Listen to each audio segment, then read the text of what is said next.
persona de la Trinidad de Dios tiene un papel trascendental dentro del plan redentor de Dios.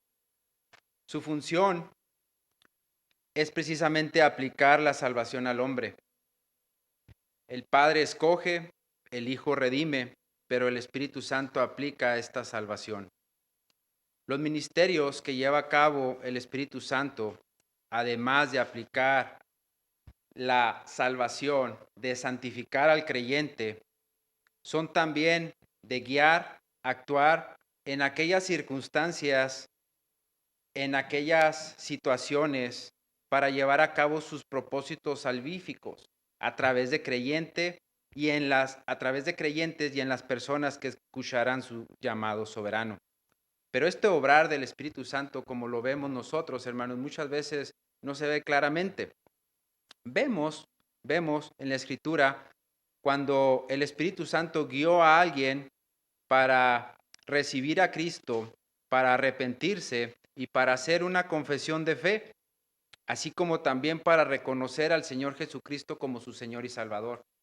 Pero muchas otras veces no vemos este actuar del Espíritu Santo, porque no vemos cómo el actuar de Él muchas veces pasa inadvertido.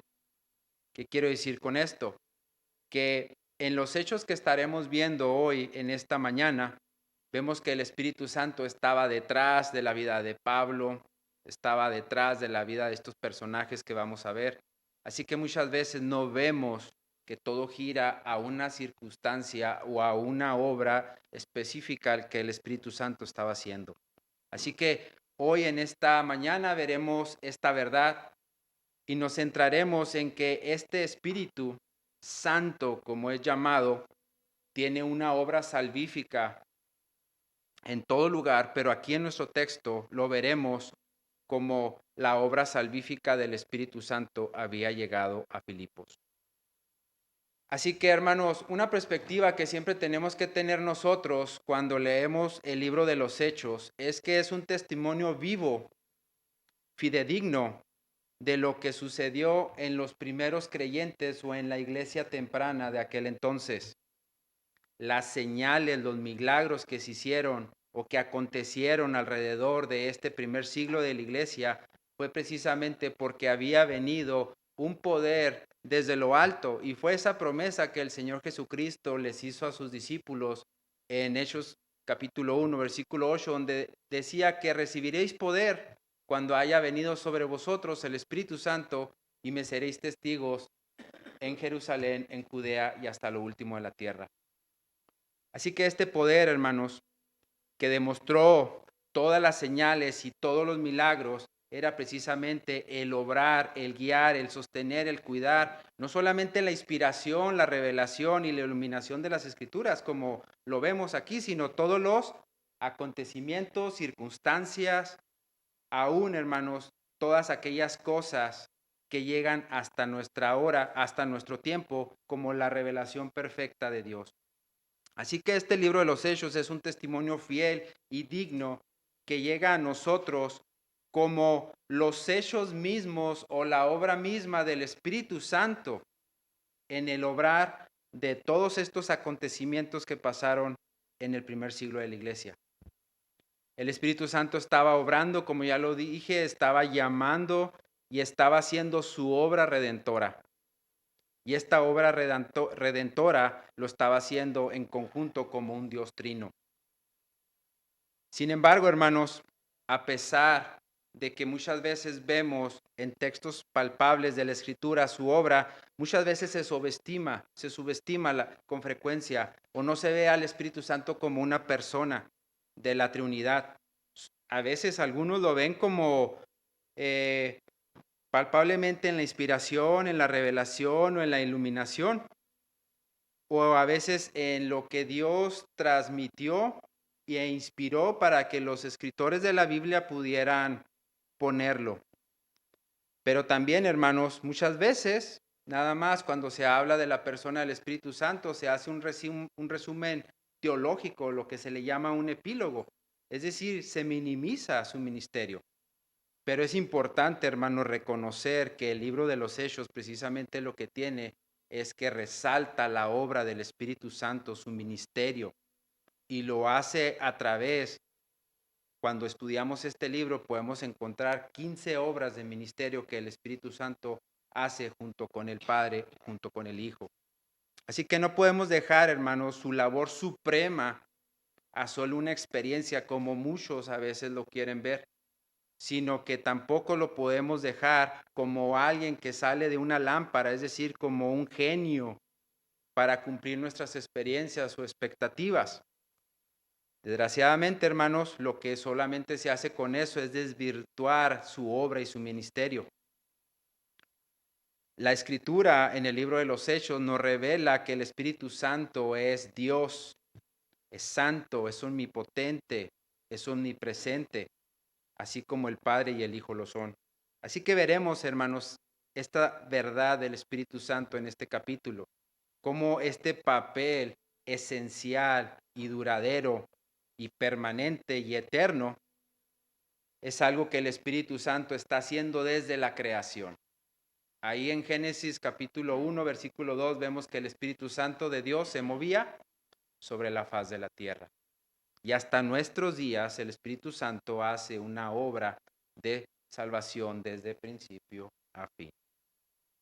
Así que el Espíritu Santo también se le conoce como el agente vital de esa unión, o como otros le llaman como el pegamento del Evangelio. ¿Por qué? Porque los pecadores son pegados de forma permanente e inmediata cuando reciben estas noticias de su obra salvífica. El Señor Jesucristo, antes de partir, les dijo a sus discípulos que vendría el Espíritu Santo como una promesa duradera e inquebrantable por parte del Padre y por parte de Él mismo.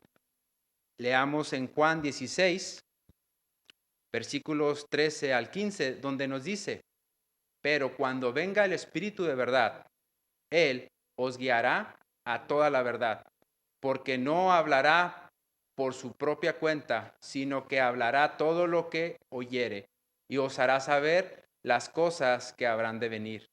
Él me glorificará porque tomará de lo mío y os lo hará saber. Todo lo que el Padre es mío, todo lo que tiene el Padre es mío, por eso dije que tomará de lo mío y os hará saber. Así que, hermanos, precisamente el Señor Jesucristo deja una promesa y es una bendición, hermanos, que nosotros podamos tener al Consolador hoy en este momento de la era de la iglesia. Así pues, hermanos, el contexto de nuestro capítulo 16 es precisamente un hecho de esta obra que el Espíritu Santo estaba haciendo, no solamente en el ministerio de Pablo, sino también en el ministerio de Pedro. Y veremos 4 obras imprescindibles que tienen que ver con esta obra salvífica. Es decir, 4 obras necesarias del Espíritu Santo para que una persona pueda recibir la gracia de su salvación. A manera solamente de contexto, hermanos, nos situamos ahí en nuestro capítulo 16. Déjenme les digo que Pablo estaba en su segundo viaje misionero. Ahora no estaba con Bernabé, ahora estaba con Silas. Y es precisamente que Pablo, al ir con Silas y otros miembros de su equipo, llegan primeramente a este lugar, Filipos, y escogen a otro colaborador. Ese colaborador es llamado Timoteo. Y eso se ve en lo que está pasando del versículo 1 al 5. Más adelante vemos a Pablo que en este segundo viaje misionero lo que estaba haciendo Pablo era confirmar nuevamente a todas las iglesias, a todos los creyentes que había establecido en su primer viaje misionero. Y en los versículos que vemos del 6 al 10, vemos precisamente que el Espíritu Santo estaba nuevamente guiando a Pablo para poder guiar y confirmar a estos hermanos y establecerlos. Así que cuando vemos ya que eso es establecido, vemos ahora de los versículos 11 al 15 cómo Pablo llega precisamente a Filipo por una visión de un varón que le decía, pasa a Macedonia y ayúdanos. Esta visión, Pablo la interpreta inmediatamente como un mover, como un llamado del Espíritu Santo. Y es precisamente en donde nos encontraremos en esta mañana, con respecto a nuestro estudio. Y veremos aquí, hermanos, que la primera obra salvífica del Espíritu Santo es delegar a sus enviados para llevar a cabo el mensaje de la salvación. Veamos los versículos 16 de nuestro capítulo al 18. Vamos a leerlos, por favor, hermanos. Sígame ahí con su vista. Aconteció que mientras íbamos a la oración nos salió al encuentro una muchacha que tenía espíritu de adivinación, la cual daba gran ganancia a sus amos adivinando. Esta, siguiendo a Pablo y a nosotros, daba voces diciendo, estos hombres son siervos del Dios Altísimo, quienes os anuncian el camino de salvación. Y esto lo hacía por muchos días. Mas desagradando a Pablo, éste se volvió y dijo al espíritu, te mando en el nombre de Jesucristo que salgas de ella, y salió en aquella misma hora. El apóstol, hermano, se encontraba en una región donde principalmente no había una sinagoga. Es decir, por el relato del versículo 13 de Hechos, se nos dice, de Hechos capítulo 16, se nos dice que ellos tenían que trasladarse a un lugar fuera de la puerta, junto al río, precisamente porque en ese momento no existía una sinagoga, no existía un templo judío, entonces ellos tenían que trasladarse. Y lo que veremos aquí, hermanos, es que el Espíritu Santo, al comisionar a los que anunciarán en el Evangelio, también lo hace o lo veremos reflejado nosotros en dos acciones. Pero antes de describir cada una de esas acciones, déjeme decirle que la razón por la cual no había una sinagoga, un templo, es porque ahí era una colonia principalmente romana. En el año 42 antes de Cristo, ahí se había suscitado una guerra civil. Es decir, Roma, cuando estaba consolidándose como imperio, sus líderes, tanto Marco Antonio y Octavio, derrotaron a Brutus y a Cassius en una segunda guerra civil. Y ahí quedó establecida la región de Filipos, porque precisamente muchos soldados se quedaron a vivir en esa ciudad y se quedaron asentados porque la consideraban también como una ciudad de retiro. Y esta ciudad de retiro lo que hizo es que la mayoría de estos habitantes tenían en su trasfondo la milicia o eran soldados romanos.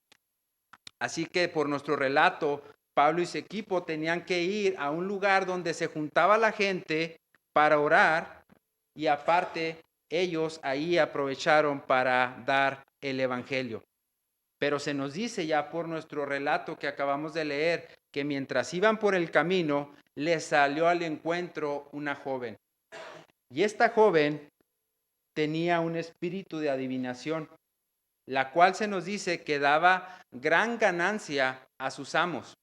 Este espíritu o esta situación que tenía esta muchacha era una doble esclavitud, porque se nos dice que tenía amos.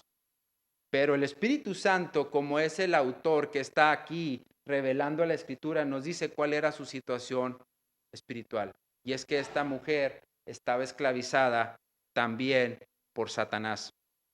Así que ella daba gran ganancia a sus amos y cabe mencionar, hermanos, que por ser esclava no quería decir que iba a estar sujeta a un espíritu demoníaco, sino la condición moral o física de la persona es que era esclava porque en aquel momento la esclavitud era permitida.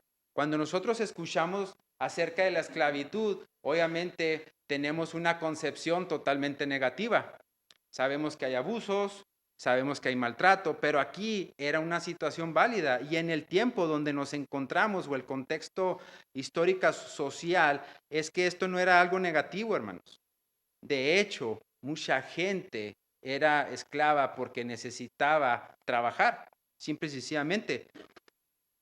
Hay una palabra que aquí se usa para denotar esta condición y es que en el libro de Hechos, capítulo 12, se nos menciona que Rode, ¿sí? Una sierva, una esclava, por así decirlo, era aquella mujer que había abierto la puerta cuando Pedro fue liberado. Esta joven sirviente abrió esa puerta cuando Pedro fue liberado de la cárcel. Así que no era una situación o no era una condición denigrante. Vemos otro ejemplo con Filemón, era un esclavo, ¿sí? Y Pablo exhorta a regresar a Filemón con su amo. Y eso lo vemos detallado en el libro o en la carta de Filemón. Por eso, hermanos, la condición de esta joven no era algo mal visto. A menudo, como les digo, tenían que trabajar. En otros casos era la preferencia para los hombres en tiempo de guerra hacerse esclavos. ¿Por qué? Porque si iban a la guerra muy probablemente iban a morir. En nuestros versículos se nos dice que esta joven era esclava, pero no sabemos cómo llegó ahí. Así que su condición era estar bajo servidumbre. Y lo que declara nuestros versículos que acabamos de ver es que ellos, ¿sí? Eran los que estaban habitando en ese lugar. Pero algo que llama la atención es que cuando esta joven ve lo que está haciendo Pablo y Silas, ella empieza a decir que estos hombres eran siervos del Dios Altísimo, quienes anuncian el camino de la salvación. Y vemos por los detalles que nos dice el mismo relato de los hechos, que ella estaba haciendo esto muchos días. Es decir, había una continuidad en todo ello. Y precisamente, hermanos, aquí vemos como la primera acción que el Espíritu Santo hace cuando comisiona a una persona y le da esa autoridad o delega esa autoridad, es que solamente el Espíritu Santo es el que confirma quiénes van a ser los que van a llevar el Evangelio. Precisamente por lo que vemos aquí en este relato es que el Espíritu Santo nos dice que acontece esto. ¿Por qué? Porque este espíritu de adivinación estaba trayendo, por así decirlo, otro evangelio. Y el Espíritu Santo, comisionando a Pablo y a Silas, a ellos solamente les da la autoridad de promulgar las verdades del reino de los cielos. A ningún espíritu inmundo les es dado eso. Así como que si este espíritu estaba diciendo algo verdadero o algo que no fuera falso, pero el Espíritu Santo no había precisamente dado esa autoridad. Y esto es algo bien importante, hermanos, que cuando nosotros compartamos el Evangelio o hablemos del Evangelio, siempre dependamos de la autoridad, de la guía del Espíritu Santo. Pero esto no era un hecho aislado, hermanos. Al mismo Señor Jesucristo, ¿sí? Al mismo Señor Jesucristo, durante su ministerio, se encontró con esta oposición. Y esta oposición es precisamente en las situaciones donde estos demonios o estos espíritus decían quién era ser Cristo. Ellos decían, Él es el Hijo de Dios, Él es el Cristo. Mire, vamos a ver un ejemplo. Ayúdeme a leer, por favor, ese en Marcos capítulo 3, versículos 11 al 12, por favor. Ayúdeme a leer ese.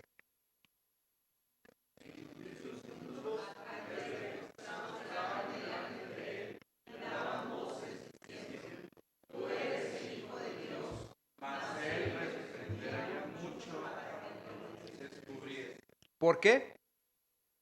Porque aunque dijeran que Cristo era el Hijo de Dios, a ellos no les había dado las llaves de promulgar el reino de los cielos.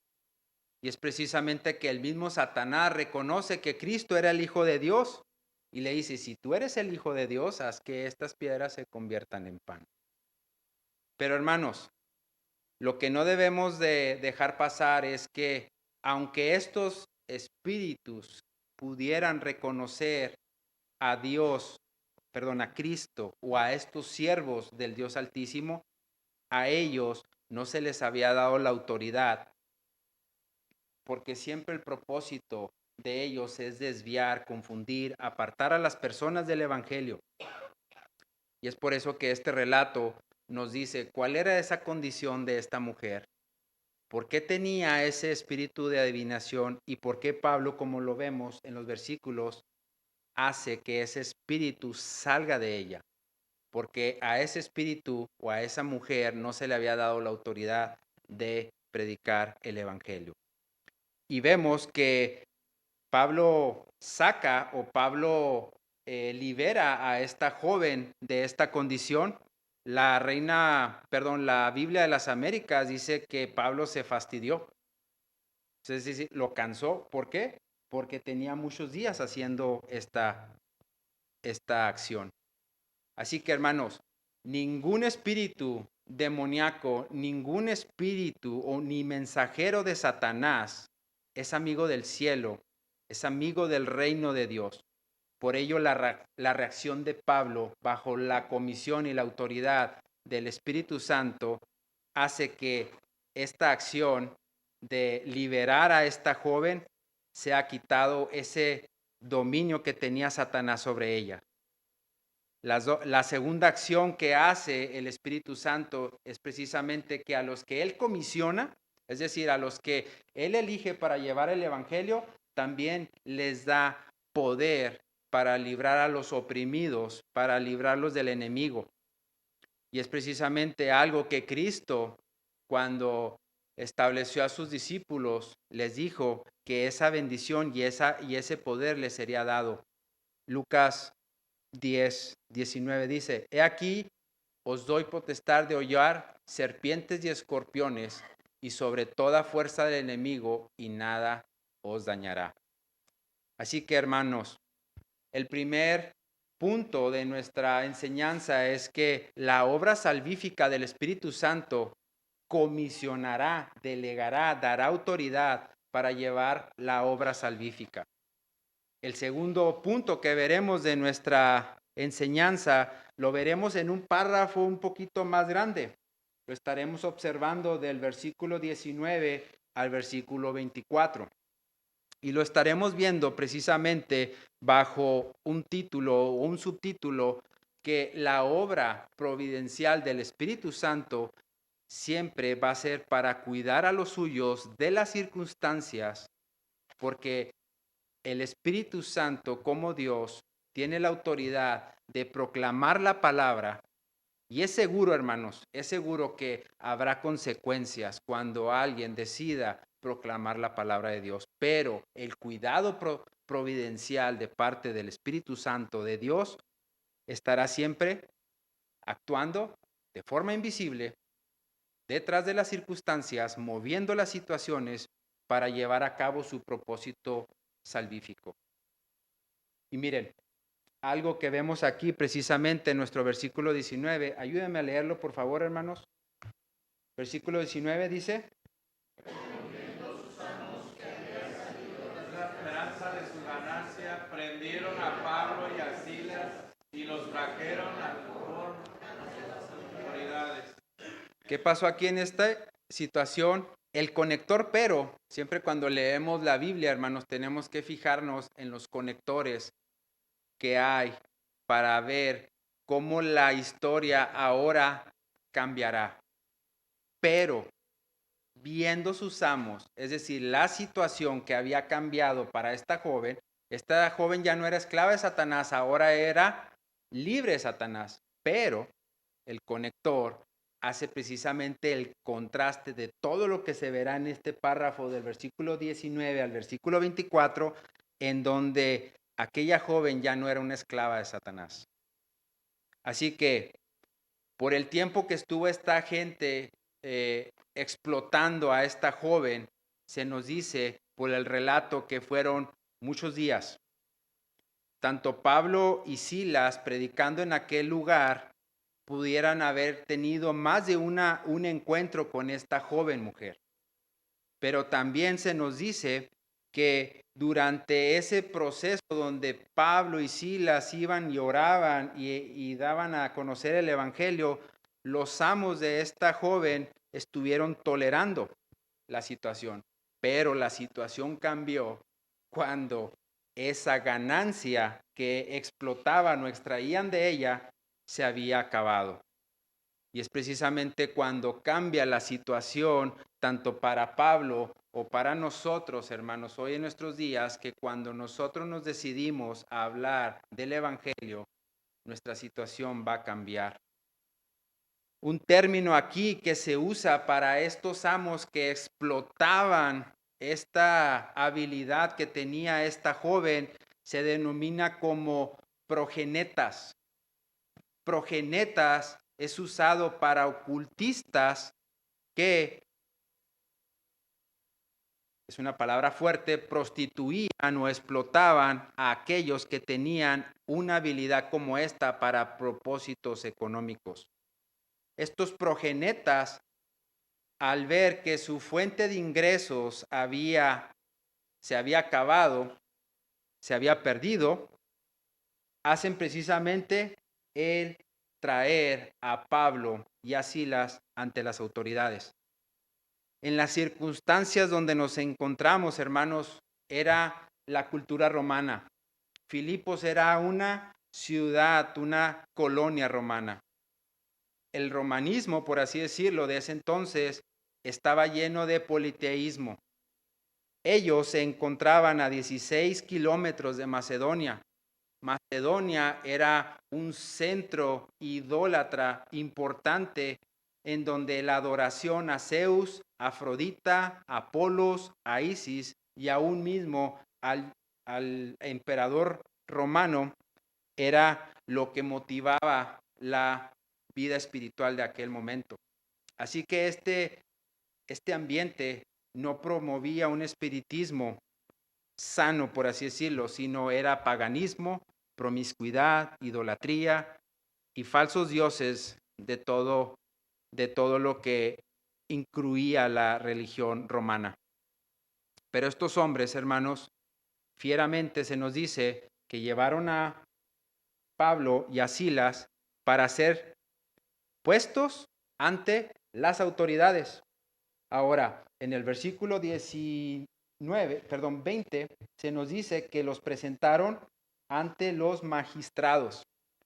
Es importante decir que esta palabra para magistrados es estrategos, es decir, no eran jueces del orden civil, sino que la palabra estratego se compone de dos palabras, estratos, que se traduce o viene del origen militar o el ejército, y agos, que se traduce como líder. Así que estos magistrados no eran jueces de lo civil, sino eran de un orden militar. Fungían o tenían la función como juez, pero emanaban de las filas de los soldados. Por ello, como lo acabamos de leer, vemos que Pablo fueron llevados ante las autoridades, y ahora sí, ayúdenme a leer el versículo 20, por favor, hermanos, en donde se nos dice qué pasó en esa situación. Ayúdenme a leer en Hechos 16:20, por favor. Y presentándolos a los magistrados dijeron, estos hombres siendo judíos alborotan nuestra ciudad. Ahora, hermanos, los cargos o las razones por las cuales Pablo y Silas son enjuiciados era precisamente por tres cosas: porque eran judíos, porque alborotaban la ciudad y porque enseñaban costumbres judías o de orden judío. Así que para estos hombres romanos, esta conducta o este andar de Pablo tenía que ser culpable. Iba contra sus costumbres y cultura. Veamos cómo lo detalla el autor de Hechos en el versículo 21. Ayúdame a leer ese, por favor. Y enseñan costumbres Que no nos es lícito recibir ni hacer, pues somos romanos.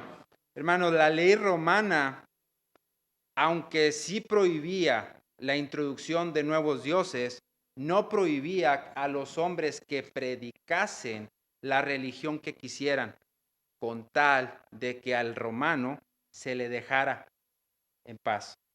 Aquí vemos que lo que causó esto es que a ellos no les dejó paz el haber perdido sus fuentes o su fuente de ganancia.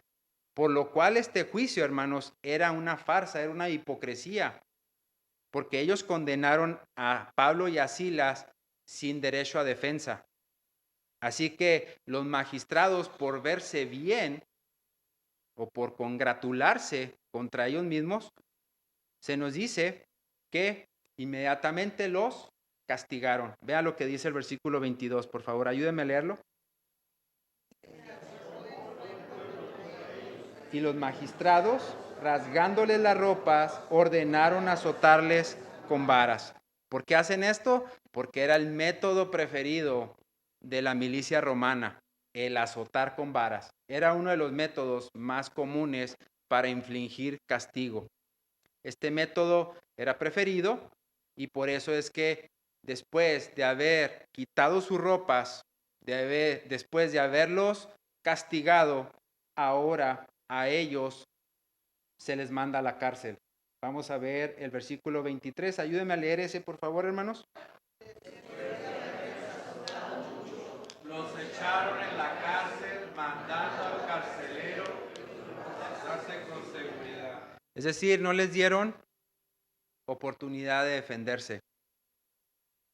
Así que, para colmo, por así decirlo, estos creyentes, Pablo y Silas, fueron llevados a un lugar que existía en la cárcel, como por así decirlo, un lugar todavía más seguro, ¿sí? Porque se nos dice que fueron llevados a lo que, a lo más, en el versículo 22, perdón, los echaron a la cárcel, mandando al carcelero que los guardase con seguridad.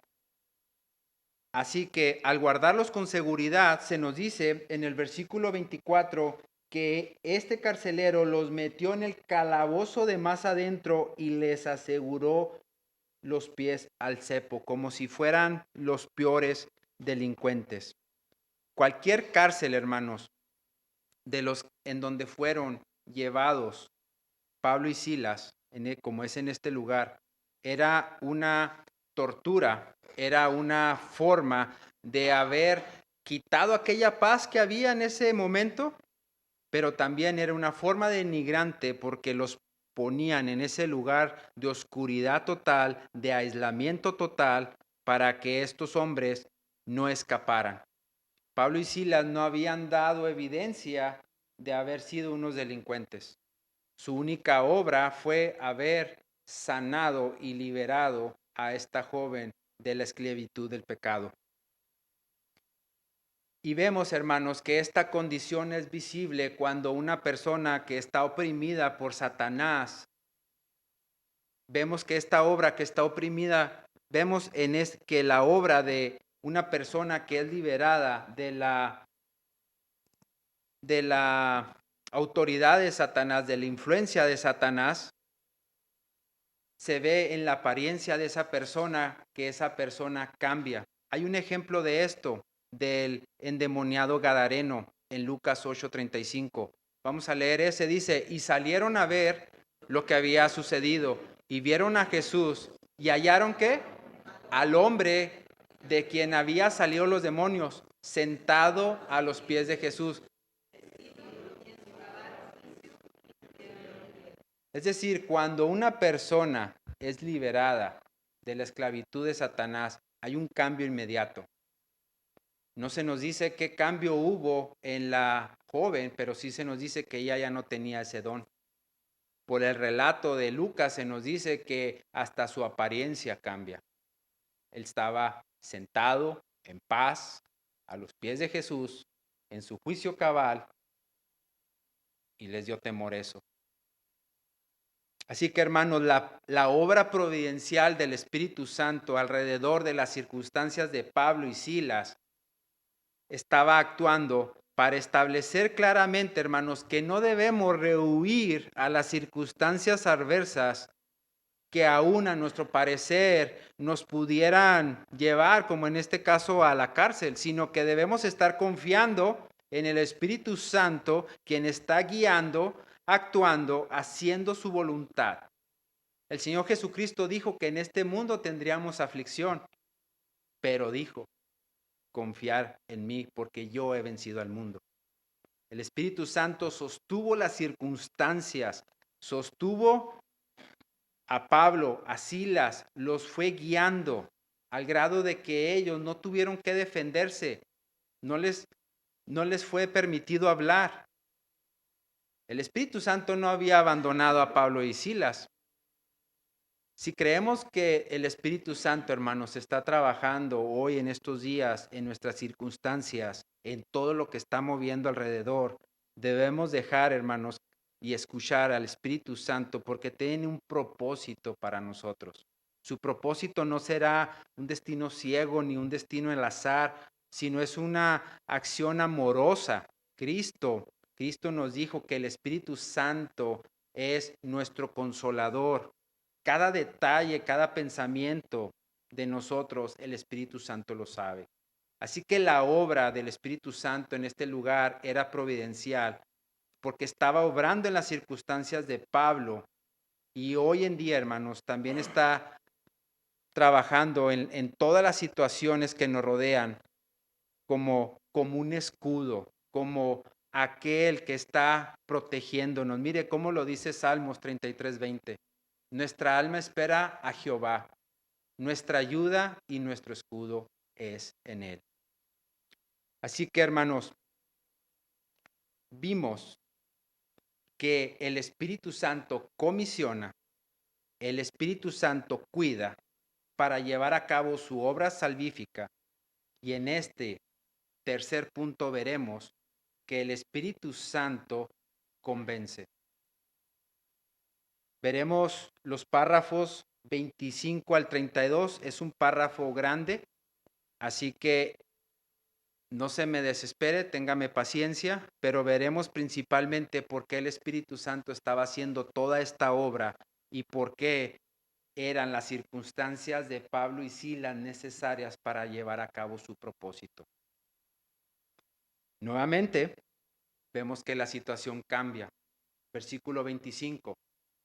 ¿Qué dice el versículo 25? Pero a medianoche, nuevamente el conector. Orando Pablo y Silas, cantaban himnos a Dios y los presos los oían. Aquella situación, hermanos, humillante, aquella situación denigrante, cambia con esta acción que estaban haciendo Pablo y Silas.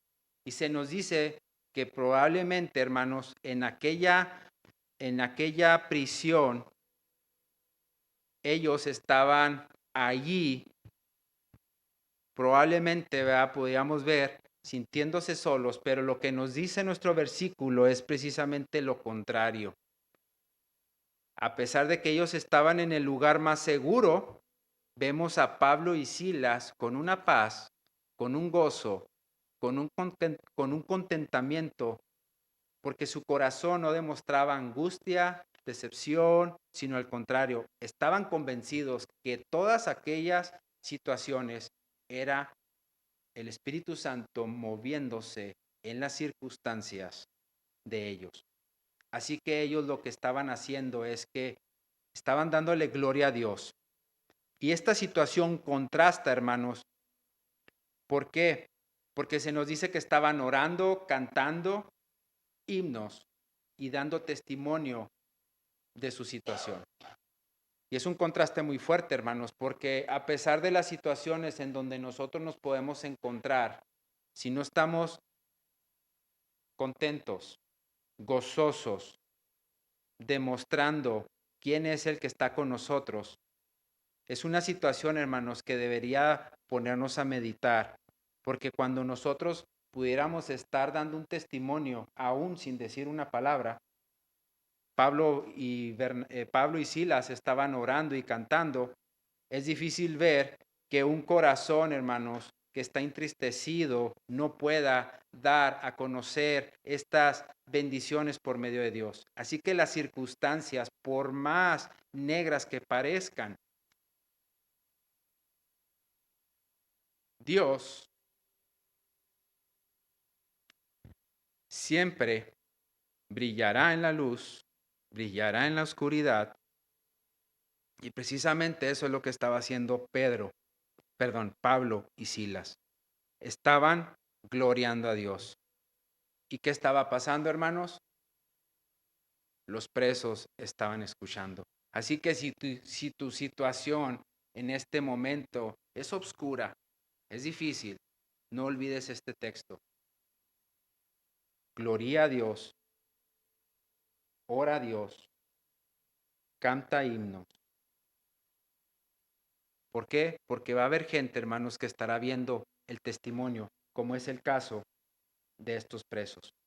Pero ¿qué pasa en esta situación contrastante? Se nos dice que a medianoche vino un terremoto. Esta forma repentina, hermanos, puede implicar que la obra de Dios estaba produciendo este hecho sobrenatural. Un evento como este, de gran precisión y cuidado. ¿Por qué lo digo? Porque precisamente en el versículo 26 se nos dice que este temblor sobrevino de repente como un gran terremoto. Leámoslo, hermanos, por favor. Entonces sobrevino Un gran terremoto de tal manera que los cimientos de la cárcel se sacudían y al instante se abrieron todas las puertas y las celdas de todos. ¿Por qué digo que hay una acción de Dios detrás de todo esto? Porque ese terremoto produjo quirúrgicamente que las puertas se abrieran y las cadenas se soltaran. Como dicen allá en Estados Unidos, shakeó, ¿sí? Hizo mover los cimientos de la prisión o del edificio. Así que vemos que este terremoto no fue un hecho, por así decirlo, aislado. Aunque pudiera haber sido, hermanos, como sabemos que cuando ocurre un terremoto, y sobre todo en la época donde nos encontramos, la construcción era de piedra. No era de concreto, no era de varilla, era de piedra. Así que un terremoto que podía producir, que se derrumbara. Y el Espíritu Santo, lo que vemos aquí, es que proveyó una promesa. Ahora, vemos que ante tal acción, ante tal desastre, el carcelero se despierta en el versículo 27. Lo leo. Despertando el carcelero y viendo abiertas las puertas de la cárcel, sacó la espada y se iba a matar, pensando que los presos habían huido. El subtítulo que estamos estudiando, hermanos, es precisamente que el Espíritu Santo convence. Convence porque pone en la boca de Pablo una promesa de convencimiento de que aquel carcelero no se mate. Él se iba a matar por lo que acabamos de leer. Así que Pablo, en lo más profundo de la cárcel, en lo más hondo de la cárcel, ¿cómo Pablo pudo saber que aquel carcelero se iba a matar? Solamente por la acción del Espíritu Santo. Así que Pablo clama a una gran voz. En el versículo 28, leemos, por favor, más Pablo, diciendo, no te hagas ningún mal, pues todos estamos aquí. Así que Pablo le aseguró al carcelero que ninguno se había escapado, por lo cual el carcelero ya no intentaba quitarse su vida. ¿Era fácil para ellos haber escapado? Sí. Pablo y Silas sabían que ese poder que estaba detrás era el Espíritu Santo actuando soberanamente o sobrenaturalmente en todas las circunstancias que habían o que estaban pasando. Por lo que vemos, hermanos, nadie huyó, y lo que Pablo testifica es precisamente de que a pesar de que aquella situación no era de libertad, no era de comodidad, ellos sabían que Dios estaba haciendo algo detrás de todas estas circunstancias. No estaban en una prisión, por así decirlo, iluminada, estaban en una prisión de oscuridad. Y el Espíritu Santo les anima a convencer por aquel testimonio y a los prisioneros de que aquel carcelero debía preservar su vida. En el libro de Eclesiastés hay una frase, hermanos, que dice, mientras hay vida hay esperanza. Quizás Pablo recordó esta frase y pronunció aquellas palabras, no te hagas daño, no te hagas ningún daño, para darle esperanza. No sabemos, hermanos, si aquel terremoto de todas maneras iba a ocurrir por hechos naturales.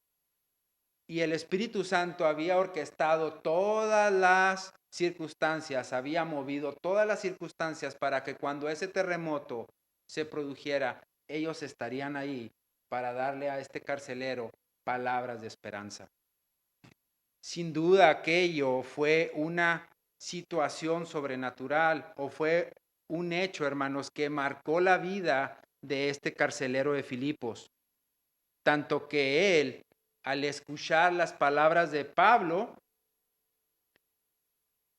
viene en el versículo 29 pidiendo luz y diciendo,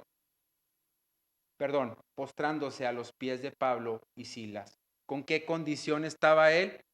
Temblando, hermano. Tal vez no era la declaración que otro carcelero pudiera haber recibido, pero recibió esperanza, fue convencido a esperanza. Así que el poder del convencimiento del Espíritu Santo ahora había alumbrado el corazón de este carcelero, como lo acabamos de ver aquí. Dios toma la iniciativa para producir en la vida actual de este carcelero y lo hace a través de una pregunta. Y es la pregunta, hermanos, que ya cuando un corazón está contrito y humillado, es una pregunta que nosotros siempre queremos recibir cuando le estamos hablando, testificando a alguien de la palabra de Dios. ¿Qué pregunta es la que necesitamos nosotros recibir o estar expectantes? Lo que precisamente nos dice en el versículo 30. Léanla, por favor, hermano. Y sacándolos les dijo, señores, ¿qué debo hacer para salvarme? ¿Qué debo hacer para ser salvo? Es una pregunta, hermanos, que muchos de nosotros a veces estamos en nuestro corazón ardiente esperando que esa persona lo haga, pero la labor no la hacemos nosotros, la hace el Espíritu Santo. Y hermanos, ¿acaso el carcelero de Filipos escuchó a Pablo y a Silas cuando estaban orando, cantando, alabando a Dios en la cárcel? No sé. ¿Acaso el carcelero había escuchado de antemano a Pablo y a Silas cuando estaban libres y predicando el Evangelio, que lo llevó a hacer esta declaración? No lo sabemos, hermanos, pero lo cierto es que este hombre estaba actuando bajo el convencimiento del Espíritu Santo, que lo había convencido de que sí, él resguardaba la cárcel, pero él era un esclavo, él era un, ¿qué? Preso de su propia cárcel de pecado. Este hombre, hermanos, era un hombre pagano, custodiaba la cárcel. Probablemente, no sé, no conozco a un custodio, pero sé que son personas de duro carácter. No se humillan, no se contritan de una forma rápida. Probablemente hoy en nuestros días sea diferente este carácter, pero la pregunta más importante que este carcelero hizo es la pregunta más importante que todo no creyente debe hacer. ¿Qué debo hacer para ser salvo? La fe salvadora de Cristo había convencido a este carcelero de Filipos. El Espíritu Santo en primera instancia había convencido de culpabilidad por su pecado. Segundo, lo había convencido del peligro de la condenación. Tercero, lo había convencido de su necesidad de reconocer a Cristo como su Señor y Salvador. Hasta este momento, hermanos, vemos que Pablo y Silas también estaban convencidos de que todo aquello era la obra salvífica del Espíritu Santo. Versículo 31, por favor. Ellos dijeron, la respuesta. Ellos le dieron la respuesta más sencilla, más profunda y de más impacto que una persona puede recibir que no cree en Cristo es: cree en Cristo, cree en el Señor Jesucristo y serás salvo tú y tu casa. Así que, hermanos, el dar una respuesta tan sencilla, vemos aquí que Pablo no tuvo que llevarlo a un tratado de lecciones acerca de la doctrina de la salvación, solo hizo una declaración completa, profunda, sencilla, dándole a él la esperanza para su vida. Y es importante notar, hermanos, las palabras que Pablo dice, porque a pesar de que este carcelero sería salvo, también viene acompañado de una bendición. ¿Y cuál es? Tú y tu casa. Pero debemos aclarar algo aquí importante. La salvación del carcelero y su familia está basada en una salvación individual o personal. No quiere decir que porque yo sea salvo, toda mi casa va a ser salva. Lo que está diciendo aquí, hermanos, es que por un miembro de familia que cree o que crea, ¿todos van a creer? La respuesta no. Lo que está diciendo que por un miembro de familia que cree, es una promesa de que ese miembro, ese nuevo creyente, testificará, impactará, se preocupará por la salvación de sus familiares. Así que ese nuevo creyente va a ser el medio por el cual una familia llegue a la bendición de la esperanza del Evangelio de Cristo. ¿Por qué? Porque escucharán nuestro testimonio, verán nuestro testimonio, y el Espíritu Santo que mora en nosotros nos hará el mover para que nuestros familiares, nuestros amigos o nuestro entorno sean también impregnados de la palabra de Dios y de su evangelio. Así que esta es una bendición y es una promesa, hermanos, que debemos acuñar, debemos adoptar, debemos hacerla nuestra. Todos fueron salvos porque confiaron en la palabra de Dios y en el Jesús que estaba revelando Pablo, como lo estaba haciendo a través de su evangelio. Y esto lo vemos en el versículo 32. Ayúdenme a leer, por favor, ese, hermanos. Y le hablaron la palabra del Señor a él y a todos los que estaban en su casa. Y le hablaron la palabra, no solamente al carcelero, sino a todos los que estaban en su casa. Por lo cual, hermanos, esta promesa del Espíritu Santo es una promesa viva y que nos debe hacer a nosotros un mover de confiar en su dirección, de confiar en su guía para llevar a cabo la salvación a nuestros familiares, así como esta declaración fue respaldada no solamente aquí en este hecho, sino también cuando a Pedro se le dio aquella visión en Jope.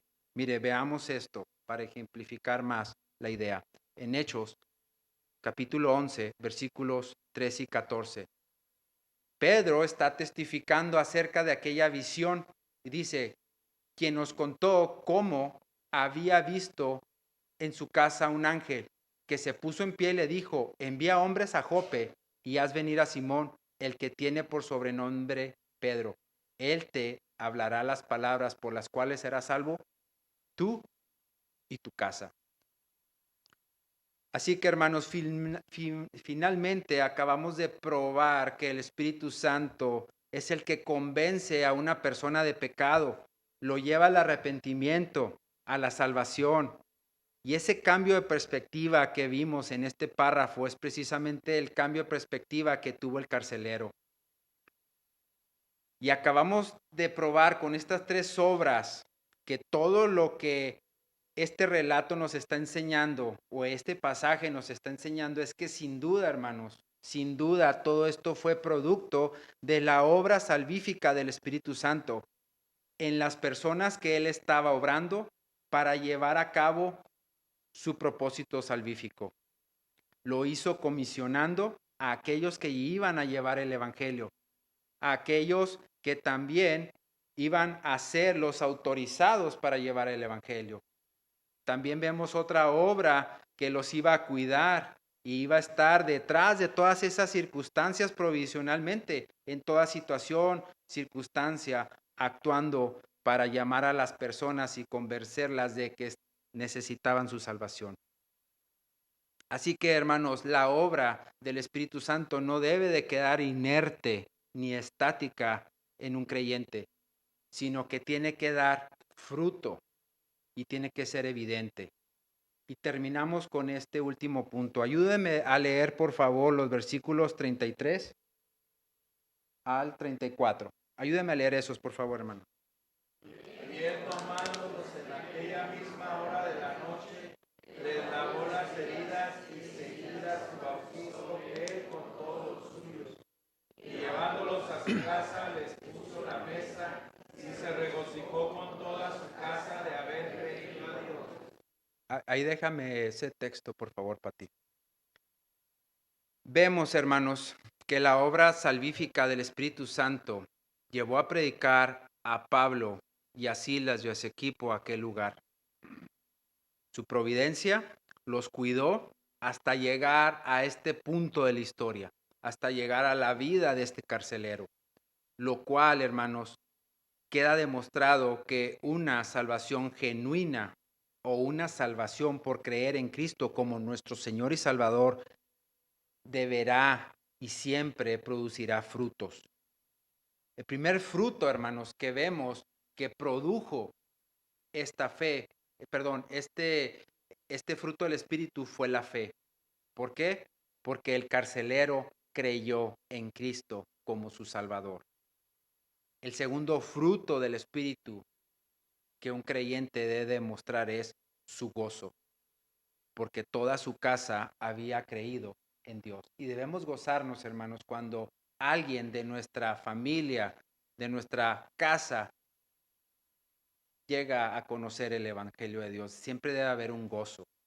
Así que el gozo que había llegado por la promesa, ¿cuál era la promesa que había recibido este carcelero? Que él sería salvo y su casa. Y otro fruto que empezó a practicar este carcelero fue precisamente la templanza y el amor. ¿Por qué? Porque dice que los llevó a su casa y llevándolos a su casa. Es decir, tuvo el valor de sacarlos de la cárcel, llevarlos a su casa y tuvo amor. ¿Por qué? Porque los puso delante de su mesa y se regocijó toda su casa por haber creído en Dios. Así que él también tuvo benignidad. ¿Por qué? Porque curó, lavó las heridas y tuvo la más grande paz y esperanza porque lo testificó a través de su bautizo. Estos testimonios de estos frutos, hermanos, denotan una salvación verdadera en todo creyente. Amor, fe, gozo, templanza, benignidad, paz y esperanza. Esta enseñanza que acabamos de ver, hermanos, o estudiar, nos enseña que la obra salvífica del Espíritu Santo había llegado a Filipos porque era un designio soberano de Dios. Ahí, hermanos, estaba incubándose, por así decirlo, o ahí estaba naciendo la primera iglesia nuevo testamentaria para el continente europeo. Las circunstancias que el Espíritu Santo había estado orquestando eran circunstancias porque el propósito de Dios era establecer una iglesia en Filipos. La iglesia los filipenses, ¿sí? Tuvo 3 acontecimientos relacionados o 3 acontecimientos relacionados con el comienzo de esta iglesia. Primero fue liberar a una mujer, primero fue la conversión de Lidia. Después, 3 acontecimientos significativos como el liberar a la mujer de la esclava del espíritu de adivinación, provocó que el carcelero, ¿sí?, recibieran el evangelio por parte de Pablo y Silas. Y el tercer acontecimiento importante, como lo acabamos de ver, fue la conversión no solamente de este hombre, sino de toda su familia. Pablo visitó de nuevo la iglesia de Filipos en su tercer viaje misionero, y los creyentes de ahí dieron generosamente para apoyar el ministerio de Pablo, así como lo fue también para la iglesia de Jerusalén, mientras Pablo estaba nuevamente encarcelado en Roma. La iglesia de Filipos envió a un colaborador, Epafrodito, para que la atendiera. Así que Pablo también, en esa retribución de ese amor, de ese gozo, envió a otro Timoteo a esta congregación. Desde el comienzo, hermanos, que se estableció esta iglesia de Filipos, estos creyentes no vieron al Espíritu Santo orquestar todas estas cosas. Vieron resultados, vieron gente creyente dando testimonio de la fe. Así que el propósito que tenía el Espíritu Santo en su obra salvífica era establecer una iglesia saludable, sólida y generosa, convirtiéndose en una iglesia modelo que, a pesar de que haya experimentado problemas, siempre tuvo una visión apostólica. El padre de la primera iglesia primitivo, Ignacio, viajó a este lugar. Policarpo escribió una carta famosa a esta iglesia. Así que, hermanos, el testimonio que tenemos nosotros en este relato es que el Espíritu Santo, a través de su obra salvífica, estaba orquestando todas las situaciones que estas personas llegaran al conocimiento de la verdad. Y también, hermanos, al igual que nosotros, el Espíritu Santo está trabajando hoy en nuestros días. No vemos cómo pudieramente ahorita se estuviera moviendo, pero veremos resultados. Así que debemos precisamente descansar en esa verdad. Vamos a orar, hermanos.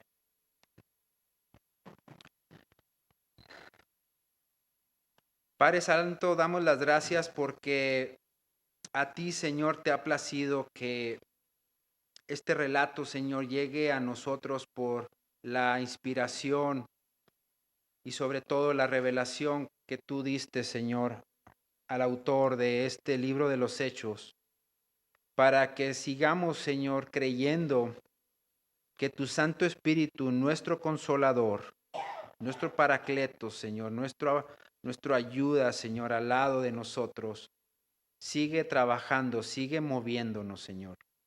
Esta iglesia, Señor, estuvo en tu mente en la eternidad y tú moviste, Señor, a hombres para que vinieran, Señor, y predicaran el Evangelio en este lugar y nosotros pudiéramos ser el resultado, Señor, de ese propósito divino que tú tenías.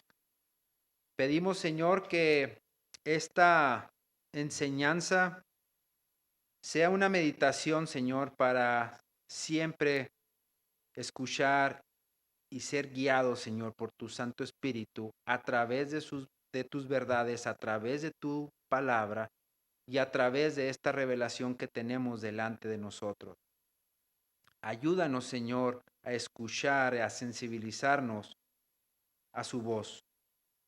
Perdónanos, Señor, si hemos contristado al Espíritu Santo. Perdónanos, Señor, si hemos sido rebeldes en este momento y en cada corazón de un creyente. Si hoy, Señor, esa es nuestra condición, te pido que hables a nuestra iglesia, que hables a nuestra familia, a nuestros hijos, que hables a mí como padre, como esposo, y a cada miembro, Señor, de las familias que están aquí representadas para que hagamos tu voluntad. Te pedimos, Padre Celestial, que nos ayudes en todo ello. Gracias, Señor, por tu palabra. seas exaltado y glorificado en el nombre precioso de tu Hijo Cristo Jesús. Amén. Gracias, hermanos. Hermanos, no se les olvide